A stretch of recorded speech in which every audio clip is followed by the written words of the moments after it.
I'm going to be interactive throughout this whole thing through the chat feature, asking you questions throughout. If you have questions, throw them in the Q&A and we will address them together at the end. So up and away we go.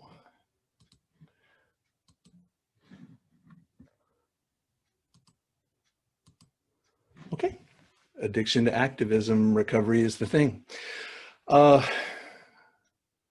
This is a storytelling process of my own recovery, my own awakening and shedding of internalized stigma, my own call to a mission to open up a pathway for everybody experiencing substance use disorder.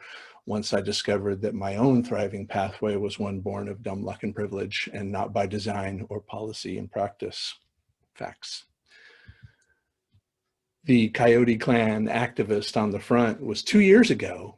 Don Koyas of the White Bison Wellbriety movement came to the Addiction Professionals in North Carolina Fall Conference exactly 2 years ago this month. And he shared with us this concept of the coyote activist, yipping, yapping coyotes. And I suspect a number of people on this call have one of those coyote pins that I bear on my lapel there. Don says we're all yipping, yapping, ankle biting, ferocious little coyotes. But when you bring coyotes together in a band, they're quite the clever little tricksters, and they can work together in such a fashion as to bring down a grizzly bear.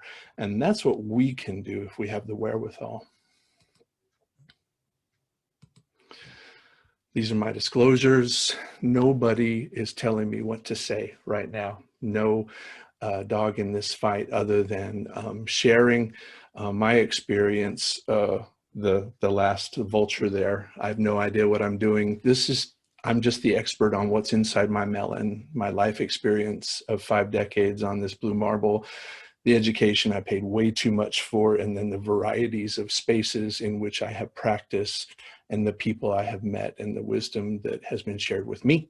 I'm sharing with you, but I recognize there's some amazing people on this call, and we'll have an opportunity to see what's inside your head by the end of this too. My objectives for this particular presentation is to help you discover your outrage, but I imagine by looking at the participants on this call that y'all already are outraged. Maybe I'll help you focus it a little bit, harness it. I want to fill your kit with tools. And then as the late beloved John Lewis called us to do, go out and get into some good trouble. Now, just taking a breath here, we have to talk about recovery. So in the chat feature, ladies and gentlemen, if you wouldn't mind throwing in your definition of recovery, your definition of recovery. And this is not easy. It's not an easy task. I'm not asking you what color the sky is. I'm asking you to briefly, in one sentence, kind of impart to me your perception on this business of recovery from mental and substance use disorders. Feel free to jump in the chat, because I'm going to give you a number of answers that we've discovered throughout time, official definitions, unofficial definitions, and my definition. Okay, interesting. So what we have discovered is, oh, there we go. Very nice. Self-directed, self-improved, a process of making changes to improve well-being, happiness, a path of continual awakening, self-directed, constant self-improvement. It almost seems like it's not an event, and y'all get that. It is a process. This is very exciting to hear. Well, check this out. Based upon my over 3 decades of being engaged in the subculture that is 12-step, my people, I've been to meetings all over the world. I've read every bit of literature that has been published, and I came to an unofficial Donald McDonald definition, and then I engaged in some surveys with my peers and refined this definition to where less and less people were hollering at me over it. But The 12-step subculture is one that is an amazing group of folk who have are abstaining from everything they don't want to put inside themselves. They're regularly attending peer recovery mutual aid societies. They've got a strong community, and they've committed to a pathway that leads to self-reflection, to confession, to amend making, to witnessing, to get other people to come on board, to, if you're more lucky, a spiritual awakening, almost a nirvana component. That's pretty freaking amazing. And I'm gratified that some folks have that pathway. Unfortunately, since Alcoholics Anonymous has bore the burden of continuing care in this country for over 8 decades, this concept of recovery also underpins much of behavioral health and criminal justice policy and practice. And that's a problem. I have a problem with that. This is a subculture. This is a lifestyle. This is amazing. However, knowing what we know now and taking a peek at that SAMHSA definition of recovery, it kind of aligns a lot with what y'all were talking about in the chat, okay? This process, not an event, not a predetermined destination, but this process of improved health and wellness, this process of achieving self-efficacy and autonomy, this process of moving beyond the relationship with alcohol and other drugs or chaotic life to what am I going to be when I get big, this self-actualization process. Now that's a definition that I can get behind to underpin behavioral health and criminal justice policy and practice. And I feel that y'all are on board with that too. And it's also very helpful for families. This actually provides a little bit more guidance on how to meet your family members where they are. It's important that we also understand that there are many pathways of recovery, that Alcoholics Anonymous, Narcotics Anonymous are not the only peer recovery mutual aid society in your community.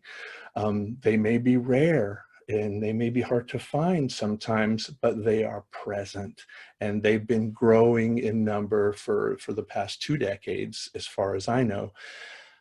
A positive unintended consequence of the pandemic has been this digital peer recovery mutual aid space, which has introduced us to so many of these options. Folks around the country, I work with hundreds of rural communities around the country, and people who may have only been exposed to one group of men and women in one corner of their neck of the woods now get exposed to maybe even potentially seeing someone who looks like them in a meeting for the very first time in their lives. This is what's up. Also know that the dust will settle. We will get back together. We're going to hug and love on each other, and we're going to have coffee and pie together. And you can start these mutual aid society alternatives in your community. It's as easy as peasy. They often have national organizations or entities of some kind, a web presence with toolkits. And when we start these, no, there's not going to be a whole lot of secular mutual aid folks gathered together, but there will be a big recovery community of existing folk, and they can seed this group. A group of open-minded folk from an existing mutual aid society can come together and start this. That's how Narcotics Anonymous got started. One AA dude went into the Lexington Narcotics farm and said, I want them to come and get some of what I got. And they started Addicts Anonymous, seeded with AA folk. And that's, talked to Chris Budnick about that history. Pretty amazing stuff. Houston S. started that. 2 years ago, the American Society of Addiction Medicine revealed its strategic plan for 2018-2021. And they strengthened their focus on the full spectrum of addiction care. Now we're talking about recovery. We had prevention, treatment, and remission, and now an understanding that the service relationship or this process of recovery doesn't end when chaotic drug use or chaotic alcohol use ends. The inclusion of recovery as the ultimate potential within the addiction spectrum, it affirmed what many of us already knew. that recovery can and often does mean more than the absence of problematic alcohol and drug use. And I perceive this news as arguably the most significant development in addiction treatment philosophy since ASAM defined addiction as a primary chronic disorder of the brain in 2011. So now we are firmly convinced that substance use disorder is not an acute illness, and that clinical stabilization or detox or post-treatment is not where the service relationship should end. And I see this as a call to action, that we continue to address social determinants of health throughout the addiction care spectrum and lifespan of folks, to dismantle obstacles to wellness and citizenship for all people experiencing mental and substance use disorders, to ensure that our peers have the opportunity to discover what lies beyond remission, to experience the fullness of life that they deserve. And this is a vision for recovery for America, and it's what folks deserve. Everybody experiencing mental and substance use disorders has the potential to get well, and the potential to get better than well. You know these people. Some of these people are on this call. I'm one of these people.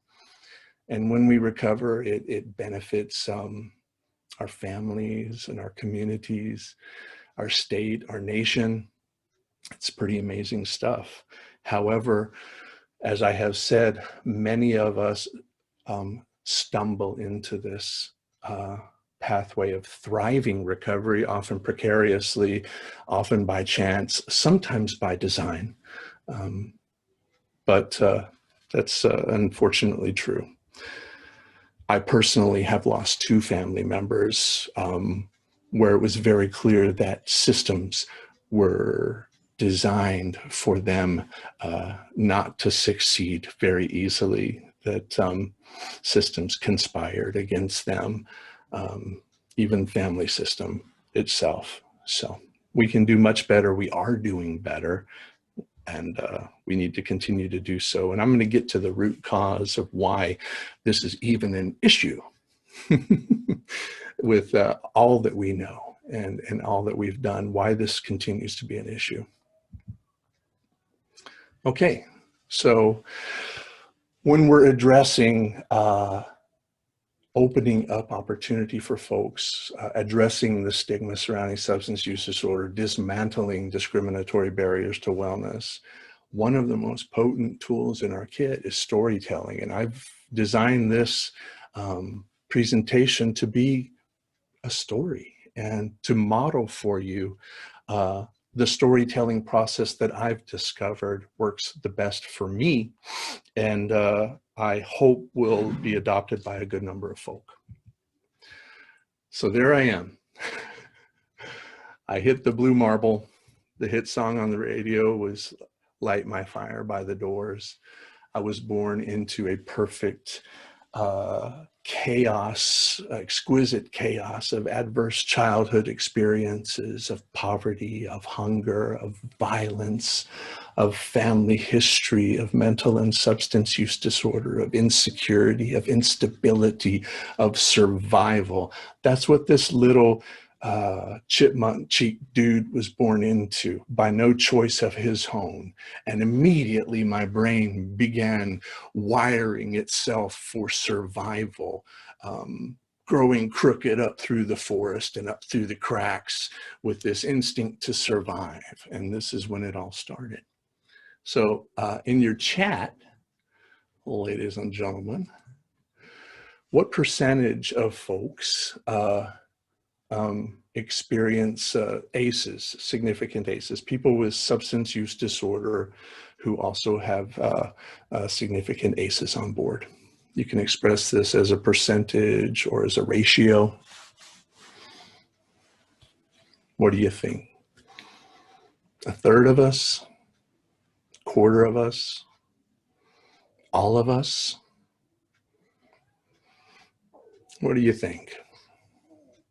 Folks with somewhat similar story, and we've heard stories from folks that share absolutely nightmares of trauma from their childhood, but it doesn't always have to be a nightmare. You know, it can be, you know, divorce, it can be incarceration, it can be witnessing the violence of one family member upon another. Y'all study ACEs, you know what's up. Okay, y'all are talking pretty high, and that's exactly what my research has shown. My discoveries have shown is it's around 2/3 of folks. And that spectrum is broad, but I like to rest on 2/3. And what that tells you as providers and as allies and as policymakers, what have you, is to expect trauma and to firmly embrace trauma-informed approaches. And we've also discovered that the data show sharing about ACE's history has an empathic building effect. It has an impact upon stigmatizing attitudes and intended behaviors towards folks. Tell folks about ACEs. How about estimated genetic influence for folks experiencing substance use disorder? This is a percentage. Estimated genetic influence. That means at conception, the scaffolding is begun being built. Doesn't determine what the building will be. It doesn't curse you to become a person living with substance use disorder, but it begins the scaffolding before you've even started breathing air. 50%, right on. Estimated genetic influence, 50%. I began experimenting with tobacco in the 5th grade. My parents' cigarettes in the bottom drawer next to their bed. My dad smoked menthols. My mom smoked regulars. I hated menthol, but I had to make sure that there was an even distribution of stolen cigarettes. So I smoked both. And cannabis smoking and occasional drinking became kind of regular by middle school. And through this process, I felt normal for the first time. I felt connected to other folks for the first time. I may have experienced joy for the first time in my life, safety, pleasure is a component of it. But just to know that this just wasn't some bad kid stealing smokes or smoking weed. This was a kid wired from birth, discovering this substance, this connection with peers that filled me with neurotransmitter activity to a level I had never experienced. Oxytocin, dopamine, endorphins. It made me feel normal. Okay, another question for you prevention folks out there. The percentage of people living with substance use disorder who initiated use before age 18. This is something. Not all of us have experienced ACEs. Not all of us have experienced the other contributing factors, but many of us have this particular risk factor in common. Adolescent onset of substance use. Over 65% for sure. Right on. My numbers are showing over 90%. So if we were to characterize our current overdose crisis, public health crisis, substance use disorder epidemic, whatever you want to call it, we would characterize this as a pediatric public health crisis of epidemic proportions. Prevention works. Prevention ought to be invested in. Prevention ought to be where it's at, along with treatment and recovery support services. But we do know that this is what many folks have in common. We need to limit access. We need to educate honestly. We need to listen to prevention specialists who are the scientists in this space, not marketing folk and not politicians. Y'all know what's up. Eagles was on the radio when I was introducing myself to substances. Yay. Moving on. So here's high school. That's me in the Cedar Cliffs of Asheville, North Carolina. Probably on the football field. Did not play football. So I began showing strong symptoms of what I later learned to be bipolar disorder and PTSD in high school, and cannabis and alcohol use became a daily ritual by graduation. Thanks to a very loving mother and a new and admirable stepfather, the majority of my chronic trauma ended by age 8, although these experiences remained clinically unaddressed because we did not know any better in these early 80s to mid 80s. We just didn't know. I was just a bad kid who got put in detention every day, who got paddled in elementary school regularly. And we just didn't know. How about them apples? Imagine corporally punishing a person whose current behavior was in part initiated by witnessing the corporal punishment of their siblings or their mother. How about them apples? We just didn't know any better. I didn't understand that I was smoking cannabis to ease this emotional pain, to feel normal, that I was drinking alcohol to moderate my recalcitrant mood disorder, to somehow just cling on to this something normal. I didn't know that. I didn't know what drove me to compulsively use. And now I do, and you do too. You know this. But eventually I had to escape this part of the country and go out and see the world and figure out what was up. And I joined the service to escape my hometown. I had to quit smoking cannabis though, because in the 80s we had a very low threshold for engagement for the service, and a low concept of patriotism. They said, "Are you gay? Are you a communist? Or do you smoke pot?" So I had to say no to all of them, and they could test for the third. And so there you have it. In the chat space, ladies and gentlemen, the prevalence of co-occurring mental disorders among people experiencing substance use disorder. Throw a percentage in there. You are in a space where you're addressing someone's substance use issues. How much can you count on their also having mental disorder on board, for which there is not a very simple solution of, 90, that's high. That's pretty high. And some data show low to high. I'm stuck in the middle. I'm talking 50%. I'm talking 50%. Y'all may have bigger numbers. Please share that data with folks, share it widely, but you can come to expect that the people experiencing substance use issues likely have a mental disorder on board. And hen or egg, it doesn't matter, it's there. Upon graduation from boot camp, I turned to alcohol for comfort, which was a normative behavior in the 80s, particularly in the service. And I could drink like a fish. From Western North Carolina, we drank liquor on the regular. So there was a drinking culture. My high tolerance for alcohol turned out to be something I could put on my CV. My chief petty officers and gunny sergeants patted me on the back with much approval and praise. And so I got some of that man love and approval that I didn't have coming up. I felt connected. I felt a part of. Alcohol was celebrated.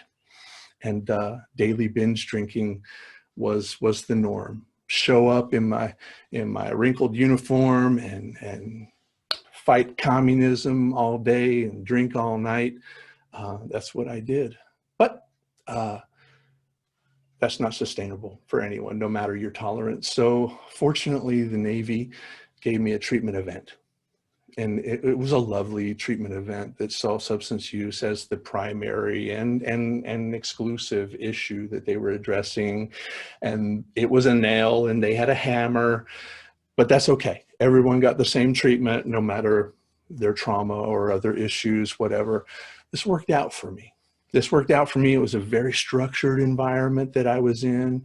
I had some purpose in my life because I was really good at my job that they had trained me to do.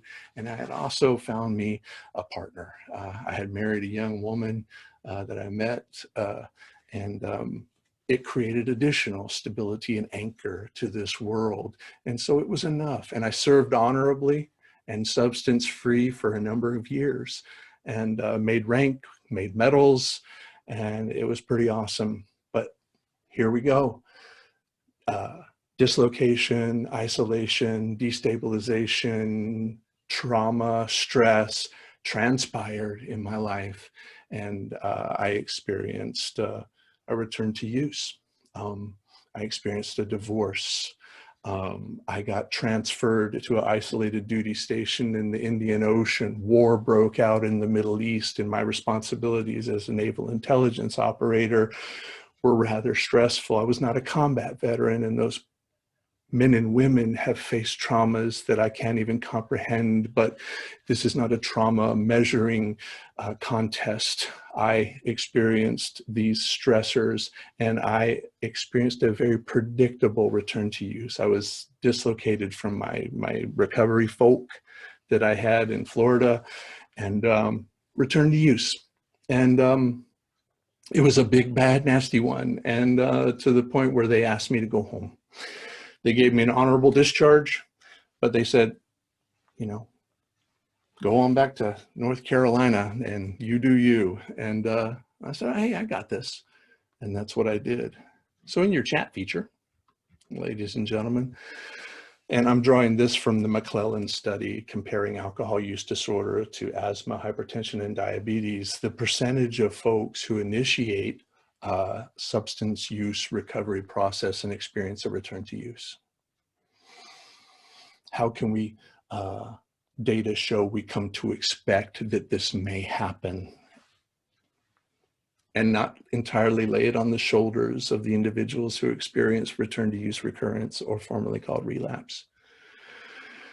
I've just illustrated for you the contributing factors that led to my return to use, the contributing factors that led to my recovery, my return to use. 50%. It shows 50%. Strikingly similar to asthma, high blood pressure, and diabetes, all also having behavioral components to them as well.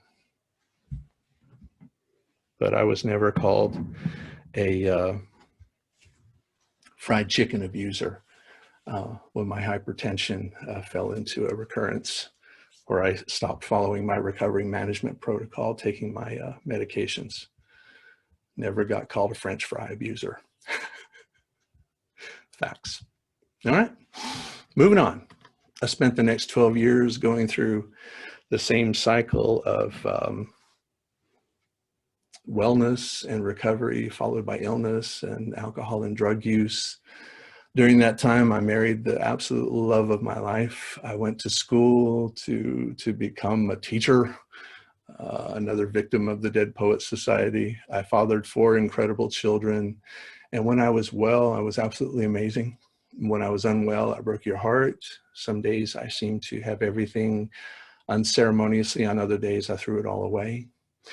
But in October of 2004, I came to yet another one of those jumping off points that we all see in the people we serve, and maybe many of us have experienced ourselves. My wife had had enough. I couldn't look at myself in the mirror. Death seemed like a viable option. I considered running away and embracing my fate to die alone. But one look at my beloved family, and I had sufficiently in my, more texts from Biden Harris. They're texting me all the time. They're doing something, I'm not sure. But anyway,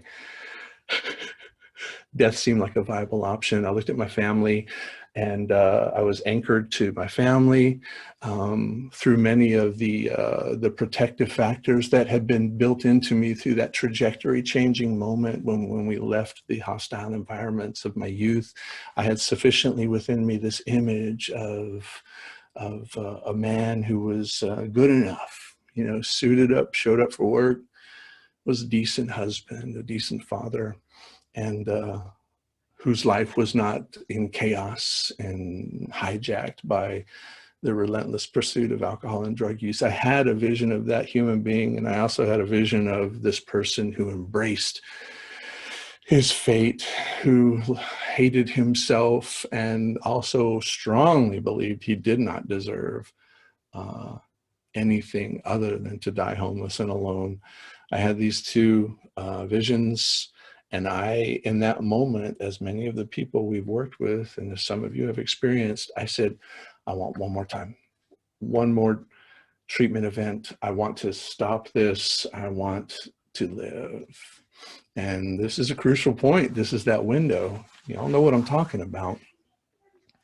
And something amazing happened, in October of 2004. And this year I celebrate 16 years of sustained process of wellness and autonomy and community and purpose. Something happened. So in your chat feature, the approximate percentage of people experiencing substance use disorder who have access to some form of appropriate care. Yeah, I'm turning you off. Access, access, access.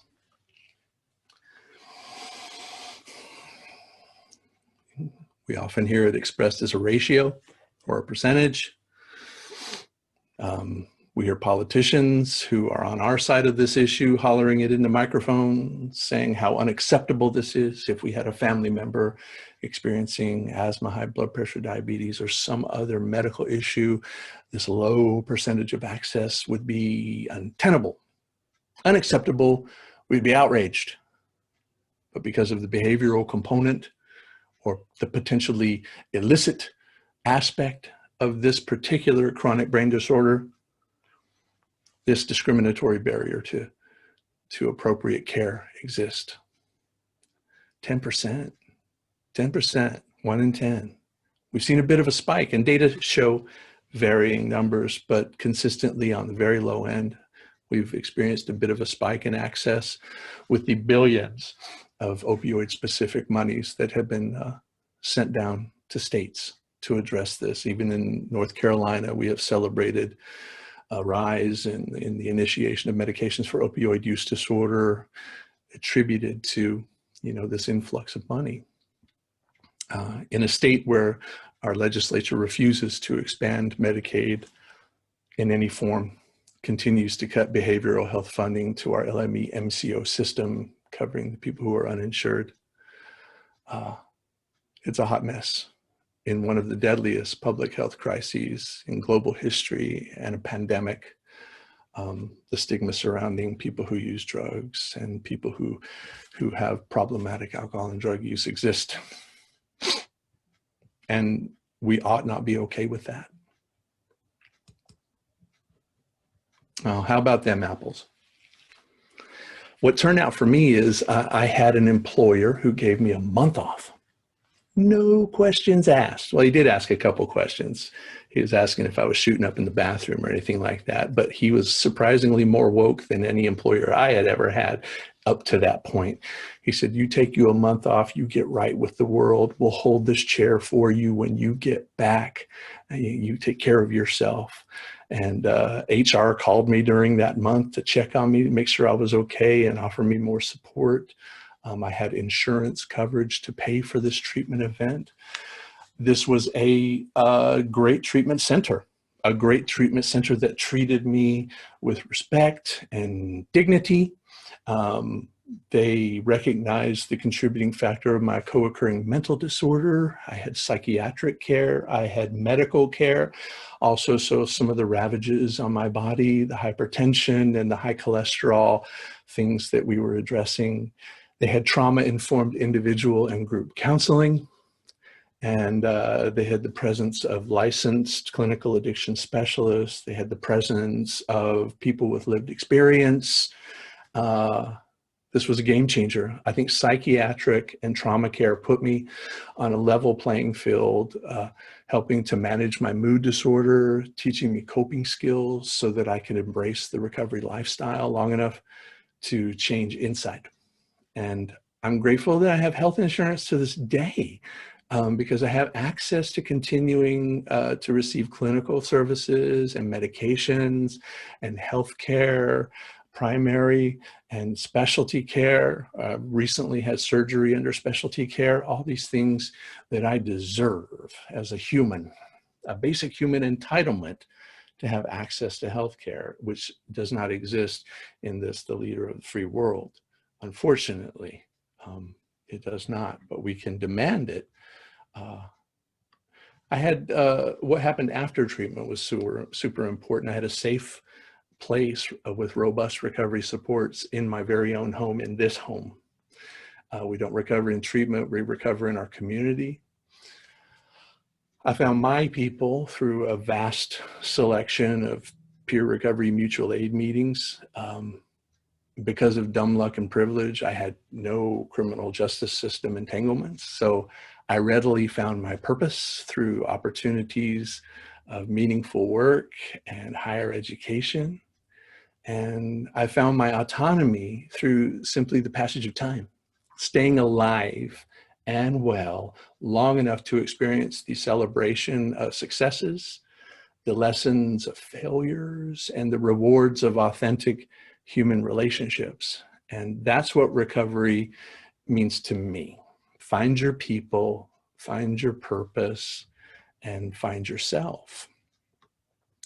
And we've been doing storytelling in North Carolina, people in recovery, for a minute now. You know, I think we started kicking it off in 2012, and we all agree that policymakers need to know that many do recover. If you've attended recovery community messaging training, increasing their familiarity with the reality of recovery is one of the stated goals in that training. Lawmakers need to know just how well we can get, how grateful our families are, how much we've benefited our community and our nation. And we've been doing that. But have we been honestly telling them how we became unwell and how we recovered?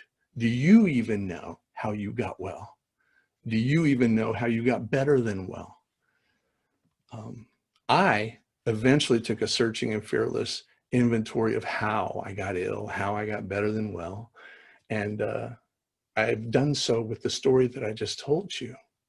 I have a deep connection with Creator, with the unseen presence of my understanding, but I don't believe in miracles. Grace is not a scalable public health policy. I worked very hard in recovery, but I don't believe in this tired narrative of if you want it bad enough and you work hard enough for it, you know, you'll get it, because not everybody has the same equity. Not everybody has the same obstacles or lack of obstacles. I stumbled into this recovery pathway, as I've said, through a perfect storm of dumb luck and privilege. And I've committed my life to eliminating the barriers to freedom and wellness for my fellow citizens. And this mission ought to be one that we can all get behind as a community of people in recovery, family members and allies. And I call upon my peers in this meeting and anyone who may be watching this to take a similar inventory. And some of us have had a white light experience. I mean, I'm jealous. You know, way back in the 18th century, Handsome Lake, one of the forefathers of this movement, experienced this white light movement. The founder of Alcoholics Anonymous, Bill Wilson, experienced a white light moment. That's great. Or if you've trudged and hustled and struggled with everything against you and you knocked all these walls down yourself like the juggernaut, man, that's great. I feel you. I did a fair amount of that myself. But I implore you to dig a little deeper. Explore the unique risk and protective factors present that may have contributed to your problem's severity and complexity. Thoroughly examine the recovery capital and recovery supports you may have benefited from in early recovery. Reflect on the presence or absence of obstacles to your pursuing your personal dreams and professional ambitions. Take the inventory, share it, add it to the discoveries in your story. And we can change this narrative of storytelling from grace and grit to one that may lend itself to scalable, sane public health policy. And the song on the radio that is emblematic of this process, Eminem, I'm Not Afraid. Right on. Who else loves that song? Holler if you feel like you've been down the same road. Right. Yeah, right on. Cool. All right. Well, if you have questions, throw them in the Q&A for sure. I'll continue to engage with you through chat. We're taking this thing on to 12. I'm going to have like plenty of Q&A space at the end. Thank you for hanging in there. Let's continue. Let's talk about return on investment, because asking for investment in treatment and recovery and prevention and harm reduction is not one that is just filled with pathos, okay? There's dollar signs behind this thing, and we need to approach this with the passion of our stories and with the human passion of we need to save lives. Those are facts. But let's also talk about ROI for those funders and policymakers and politicians. Now, this comes from the Surgeon General's report on alcohol, drugs, and health. For the fiscal conservatives, we may be appealing to every dollar invested in treatment and recovery saves $4 in healthcare cost and a whopping $7 in criminal justice costs. That's billions of ROI on this investment on the front end. This is an inarguably rich return on investment. This data ought to have transformed immediately systems of punishment to systems of care. It has not, and that is because of the stigma surrounding the behavioral component of this chronic brain disorder, often running along class and color lines, and that's a fact. There's an additional return on investment that exists when we get better than well. I'm a anecdotal piece of that. I'm living proof. This month I celebrated 16 years of sustained recovery. I've gotten better than well. My family will attest to the contribution I have made to their wellness and happiness, my community, my state, my nation, and even a couple points on the globe. I pay taxes, okay? I'm no longer a burden to society. I do not contribute to the chaos that is in this world. Good people. So historically, little has been known about recovery from addiction. In fact, sustained recovery as the desired outcome of addiction treatment has largely remained an afterthought. In response to a call for recovery-focused research, Faces and Voices of Recovery, the National Recovery Advocacy Organization, in collaboration with Dr. Alexandra Laudet, conducted the first nationwide survey to document the benefits of recovery for individuals, for families, and for communities. The key findings of the Life in Recovery survey involved dramatic improvement in all areas of life, healthier, better financial and family life, higher civic engagement, dramatic decreases in public health and safety risks, and significant increases in employment and work. Specifically, when comparing recovery experiences with those of an active substance use disorder, the survey found the following points. Folks are paying back debt. Folks are paying taxes, planning for the future, no longer in survival mode or hijacked by the pursuit of substances. Participating in family activities, volunteering, we're voting, I'm voting. Less of a burden, less of a contributor of chaos, measurably.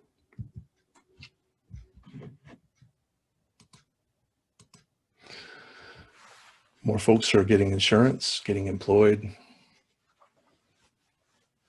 Less contributors measurably to the chaos. More employment, more higher education and training. People starting their own businesses. This is an extraordinary survey of life in recovery. The additional return on investment. So this survey shows me that And many of these folks may have stumbled into a pathway that led to this exquisite life. But sensible approaches to substance use will not only save billions of tax dollars, the concurrent benefits of recovery could create cohorts of nearly model Americans. Some may even say great Americans. Let that hang out there for a minute.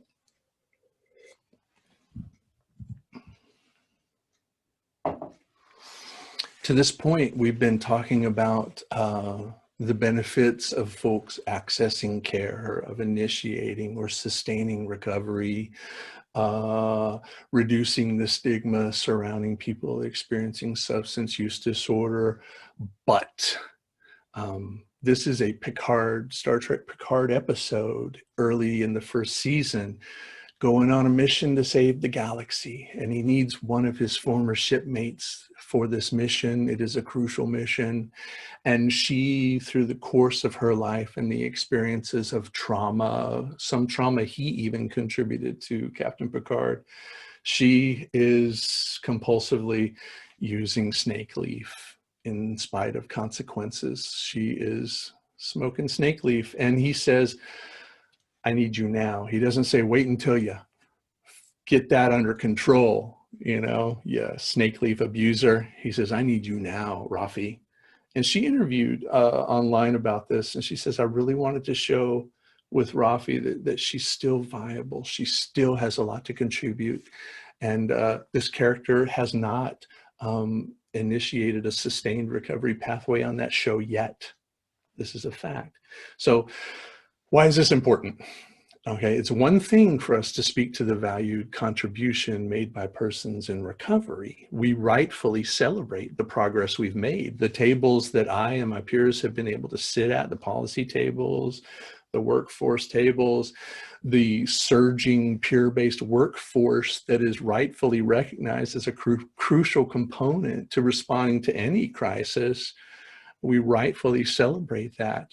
But it is quite another thing for us to proclaim the inherent value and worth of people who use drugs and of people experiencing substance use disorder, whether they seek recovery or not. This ought to be our prime directive. And that's a fact. All right. So up to this point, we've laid a lot of foundation for the contributing factors of substance use disorder, the paucity of access, the paucity of quality care even, that's improving, but we have much, those who can access care often access inappropriate care. This is a fact, and that often runs along class and color lines as well. We've touched on some of the tools that we can utilize to help address this issue. I hope that you're outraged. You already were outraged, but let's talk about harnessing that outrage and giving it some clear direction. There's an angry bear, but he looks focused, doesn't he? So mortality associated with mental and substance use disorders is one of the deadliest public health crises in US history. While you and I labor within underfunded, understaffed, fractured, and siloed systems to address it, stigmatizing attitudes among policymakers and funders continues to ensure that inequity remains around access to adequate and appropriate care. Stigma-driven, sometimes unconscious, subconscious internal biases held by you and me, behavioral health professionals in it to win it, impacts the quality of care that we provide to folks, increases our empathy fatigue, increases our burnout. Finally, this internalized stigma, an insidious form of shame, inhibits help seeking, and even negatively impacts the outcomes of people who do receive care. And the solution to dismantling discriminatory barriers to wellness and ending the war on drugs and increasing access to behavioral health resources is complex. But one element is within our capacity to do today, to embrace today. We must prioritize stigma, anti-stigma practices in our behavioral health strategies and interventions today. Trust me, language matters, science matters, and stories matter.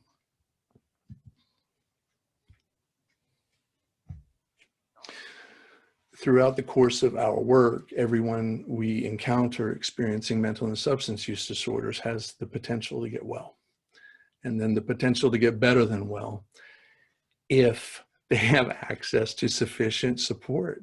I am a person thriving in sustained recovery, but we cannot celebrate my recovery unless other folks have equitable access to that which I stumbled into.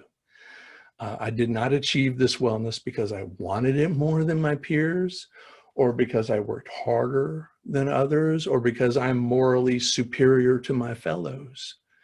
I had immediate access to adequate and appropriate treatment, robust recovery supports in my community, and then the unrestrained opportunity to fully actualize my potential. I was afforded these opportunities, and I'm just going to hammer this home: dumb luck and privilege, and then my reasonable share of hard work. So do not leave recovery to luck. Don't sit by while we write another chapter in our great American history of institutional oppression and systemic discrimination. And this comes from a person who flies a flag from his house 24/7, 365, a war veteran and a fierce patriot. I freaking love this country. That's a fact, but we've got to look at the evidence. Okay, demand what your people deserve and become a recovery activist. So I don't know if anyone from Southlight is here, but I entered the behavioral health workforce around 6 years into my recovery, just as many people in recovery are called to do. Many of the people on this call may have jumped into the workforce eventually. We wanted to be like the counselors who helped us out. And when I got into this space, I worked with men and women with stimulant and alcohol problems for years. I watched the nightmare of countless returns to use despite strong desires to recover, multiple arrests, extended incarcerations, lost children, destroyed families, sickness and death, whole communities experiencing unrelenting epidemic. All this they experienced in a paucity of compassion, nearly absent. I witnessed the emergence and apex of this new epidemic, this overdose crisis measured by staggering mortality. And while today we work together and labor to end this overdose crisis, we have to remember how slowly we responded, changing very little in our approach to treating opioid use disorder and mitigating harm to people who use drugs until the status quo became untenable. The body count became too high and we started making changes. And I was complicit in this. I'm not hitting anyone over the head with a bat. I was a bystander in this as well, both as a provider and as a person in recovery. 8 years ago, I was finally beginning to be on the receiving end of some solid anti-stigma stuff. You know, we got this messaging training, we got the anonymous people, we started learning more about substance use disorder as a chronic brain disorder. We started seeing advocacy, we started seeing I recover and I vote. I started seeing this. I was very much still reeling in my shame and internalized stigma and, you know, good enough where I was. I did not want to come get me some more. I didn't think I deserved it. But when I received this stuff, when this started happening, I was gifted a new lens, one unobstructed by internalized stigma. I learned how to affirm my recovery status with pride using the storytelling guidance from this new recovery movement. I began using research-based, accurate, and non-stigmatizing language to refer to myself and the people that I served. I began teaching people and learning how to teach people the hard science underpinning evidence-based prevention, treatment, and recovery. I joined the national recovery movement, this vanguard of citizens affected by mental and substance use disorder. Mobilized by recovery, we raise our voices to eliminate stigma and lead change. Now, as a recovery activist and macro social worker, I travel the country encouraging people to share the power of their stories, teaching this health science, promoting the use of accurate, non-stigmatizing person-first language, mobilizing communities to act. I'm thriving in recovery. I have found community, autonomy, and new purpose that gets me out of bed in the morning, both personally and professionally.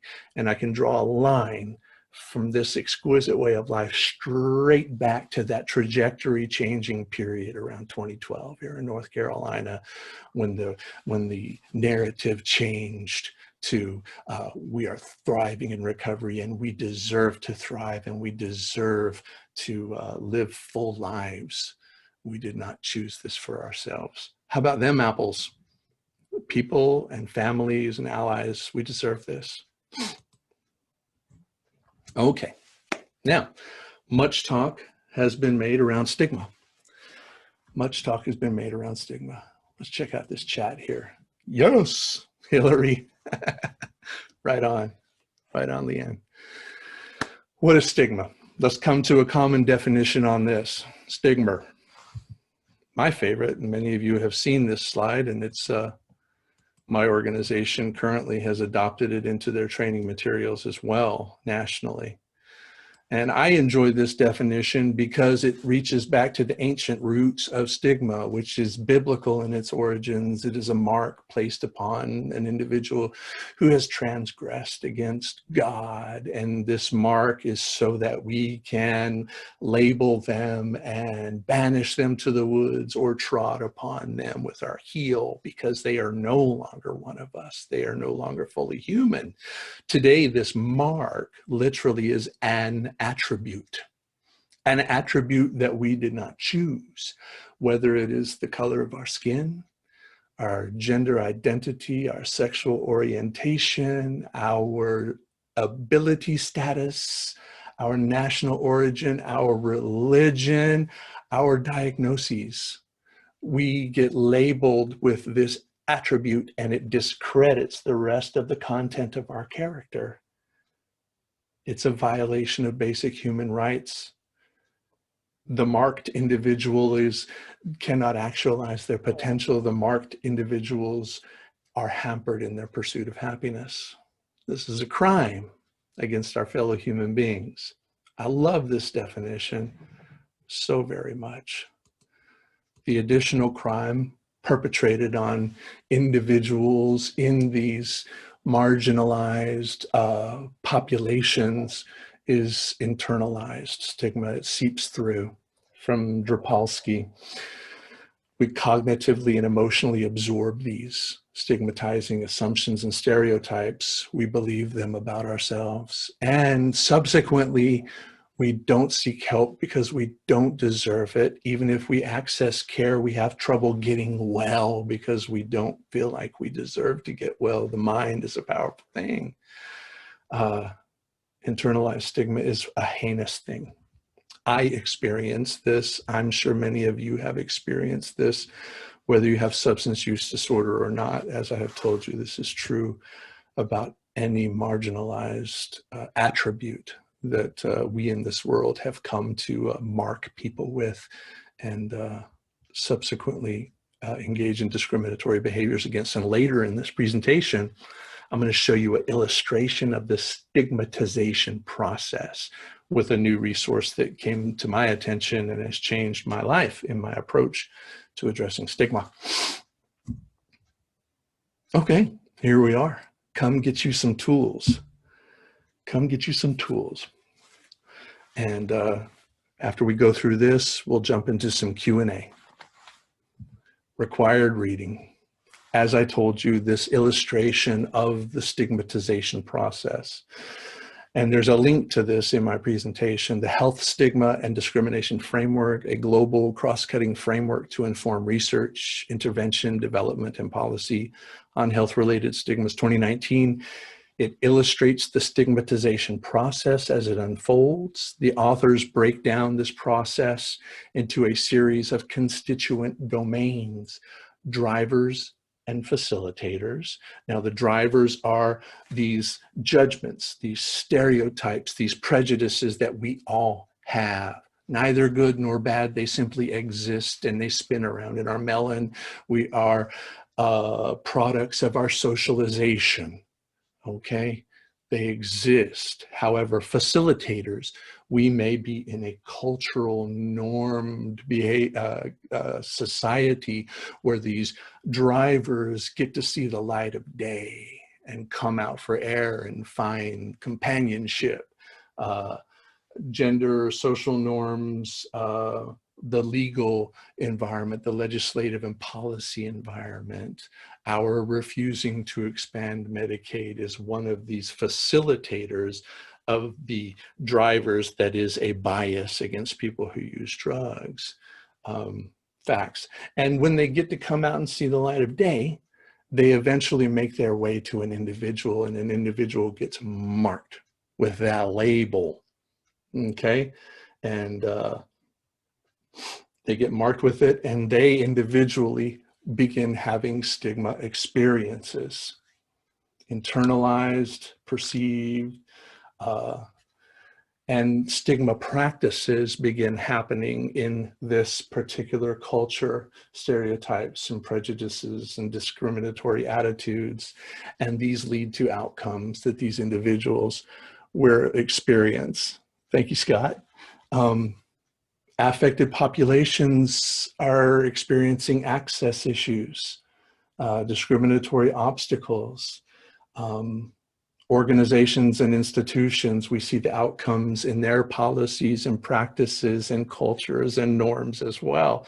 This is the process, and ultimately the outcome that we're all fighting to address is to reduce disease burden and to reduce death among our fellow citizens, and if we're slightly more daring, to increase opportunity and quality of life. And it all comes down to measuring the presence of drivers through surveys, which I have a link to some surveys at the end of this, surveying our environment for facilitating components of our environment, the legislative and policy landscape, surveys of attitudes among individuals. We get to do that. And then we get to measure we get to decide which interventions we're going to use based upon these surveys. And we get to decide whom our target populations are going to be through these. So it's a very deliberate and academic approach to addressing the presence of stigma, which we know leads to higher mortality and higher morbidity, or addressing these will lead to lowering of such and higher quality of life. Why are we not all engaged in this? This is exciting. Next on the required reading list, ladies and gentlemen, this has changed everything for me.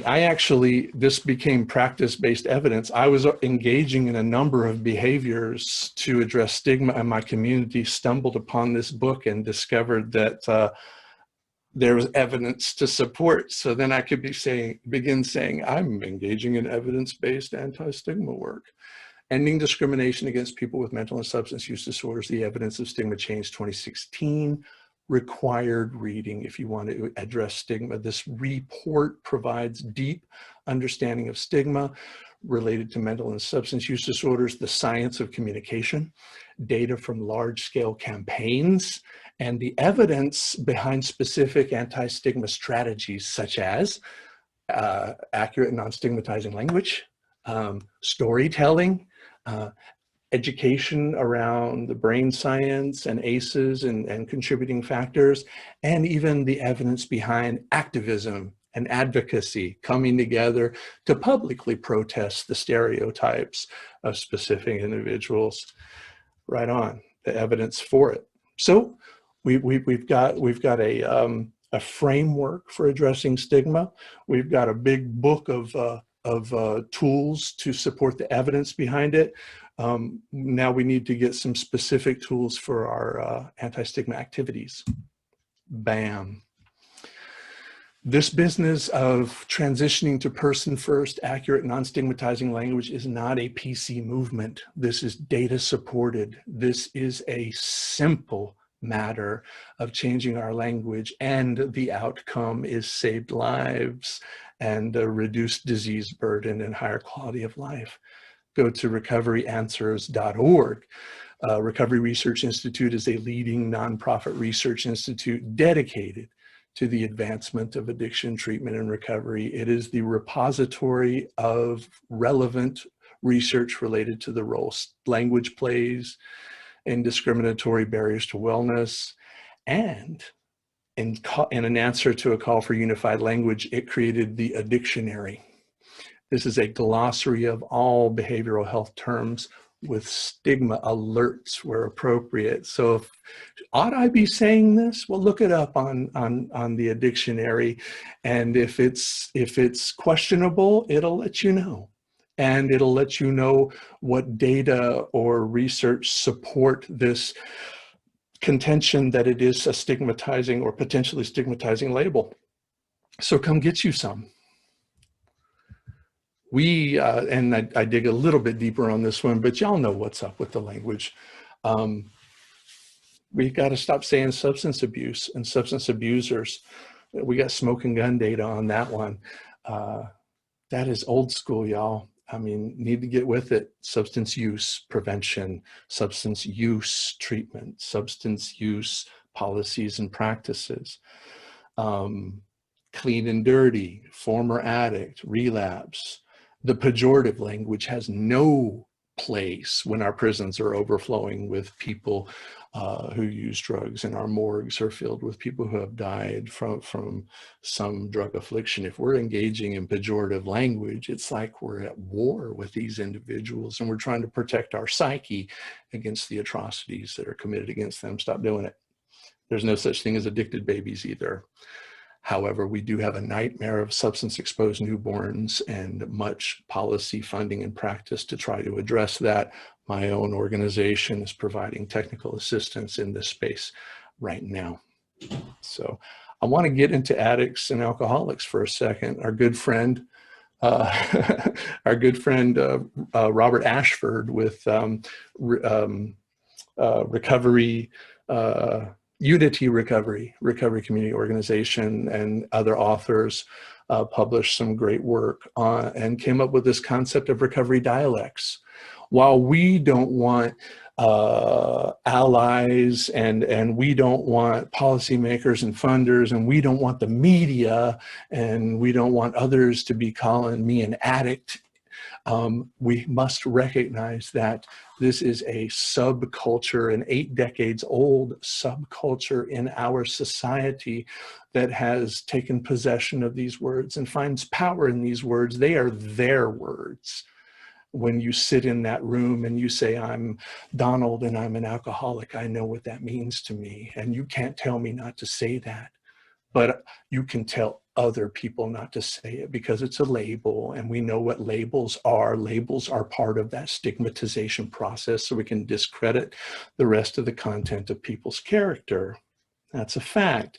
And I even encourage folks within that subculture, when you come out of that echo chamber of the people you love and you get out into this world and you're engaging in storytelling and education and advocacy or activism, please consider not using that label when you're in those sectors and doing that strong work, because the general public doesn't hold the same positive perception of what those labels mean to you. That's your word. You keep it, but be mindful of where you use it. Our own practice board, and this required a Senate bill, this required the passage of legislation to change our own practice board's name. This is how real this is. Even our General Assembly came on board with this, and I deeply appreciate that work. And a number of folks came together on this one, NASW, APNC, NCAS, PPB. This was good stuff. And it saved the social work licensure as well. If you're into the storytelling business, Faces and Voices of Recovery is dedicated to organizing and mobilizing people impacted by substance use disorder into recovery community organizations. RCOs promote human rights and access to resources through anti-stigma advocacy and education. Storytelling by affected populations is a key strategy, so it created Our Stories Have Power, recovery community messaging training, a research-based training giving community members tools to tell their stories more impactfully. And I have modeled for you an extension of that I believe is crucial, because we also have additional data showing the effect of the education around the risk factors involved, including ACEs, data showing education around ACEs impacts stigma, education around the hijacked brain impacts stigma. So consider telling that full story. All the factors that went into your illness, all the factors that went into your wellness and your better than wellness. And this science education business, I'm a big fan of these folks, okay? It's a nationwide nonprofit organization, Addiction Policy Forum. They're dedicated to eliminating addiction as a major health problem. And they are particularly adept at translating and communicating to the general public the complex science associated with substance use prevention, treatment, and recovery. And we have learned so much in the last 10 years. So it has a robust library of free and open source animated videos that make this new information accessible. I no longer roll into CIT training with 30 brain slides. I roll in with a 4-minute cartoon and then we unpack it. So what a great tool. Free. Addictionpolicy.org. And activism. Activism, this is not a matter of folly. Data support our coming together and mobilizing in one voice and demanding change, or with subtler voices, trying to influence change with our collective voice. Recovery Advocacy Project is a national network of people and organizations advocating for positive policy change. Committed to giving people in recovery, family members, and supporters of the recovery lifestyle, the grassroots, organizing tools to think and act locally. And most states have dedicated representative leads. recoveryvoices.com. Jump on that website and grab you some tools for your activism. These are some links at the end of the presentation here. I told you there's a couple surveys to measure the presence of stigma in your community. This toolkit of resources highlighted there, and so much more stuff. That book there with all the evidence behind the national campaigns and the evidence supporting the tactics. And some more webinars and such. Here we have my contact information. I'm not selling anything. Just hit me up, you know, and I'll interact with you and do what I can to help you out. If I feel like it's a heavier lift, then, you know, maybe we could talk about it a little bit more, about some collaboration. Follow me on social media and listen to me holler about everything from recovery activism to music to delicious pie. And now is the time for questions, and I'm going to stop sharing and throw my face up there. And we have 15 minutes for Q&A.